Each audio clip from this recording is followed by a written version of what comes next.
while we were working on Fabulation, kept talking about wanting to do a modern adaptation of Mother Courage set in the Congo. We'd been following that war for many years and thought it'd be interesting to explore that character in Africa. And then when we went to Uganda, where we interviewed the refugee women, we introduced them to the word Mother Courage, and it literally transformed in their mouths. And when we left, we suddenly had a different perspective and a different relationship to that play. Was this commissioned? It didn't begin as a commission. I really didn't want anyone to own this play. I wanted to feel completely unencumbered as I was writing. And after I had written my first draft, a theater came along and said, well, we're interested in commissioning it. It's like, great, all the work is done. In what way did you want to depart from the Brecht model?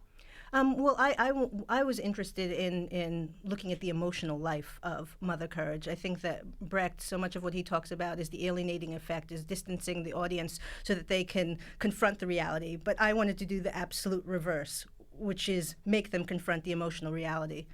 And so that they have a very strong visceral response, because I do think that we act more quickly upon emotions.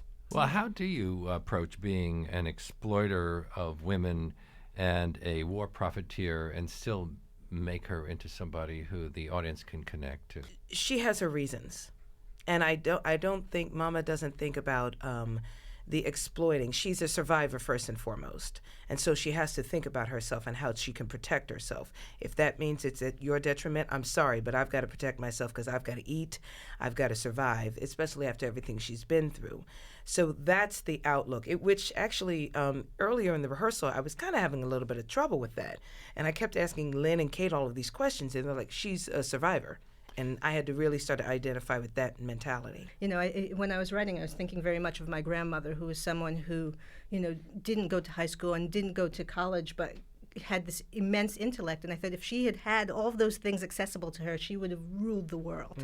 And I feel like that's who Mama Nadi is. You know, she's just this powerful woman, sort of trapped in this intractable situation. Are people surprised when they hear you speak? Yes.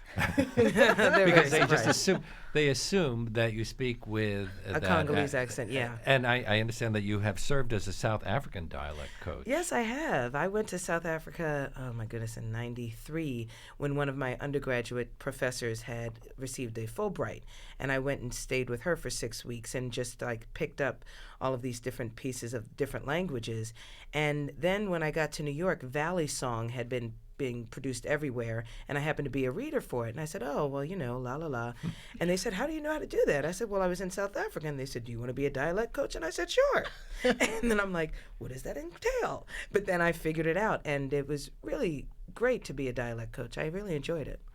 I assume that also the dialect affects the way you play this role. You know, that you get into it, and it becomes another, I don't want to say costume, but it becomes another thing that actually allows you to understand this character better. Yeah, it's another characteristic, especially with the Congolese accents, because... and you're doing a real Congolese accent? Yes, as opposed to a South African? Absolutely, because, you know, it's different placement in the mouth, and South African is more thrown to the back of the mouth. Congolese is more in the middle. It depends on your economic situation. Mama's not rich, she's very poor, she wasn't educated, and so therefore she doesn't use a lot of the French words like Christian and Sophie do, because they are educated. And it is another characteristic. It helps you understand who the person is.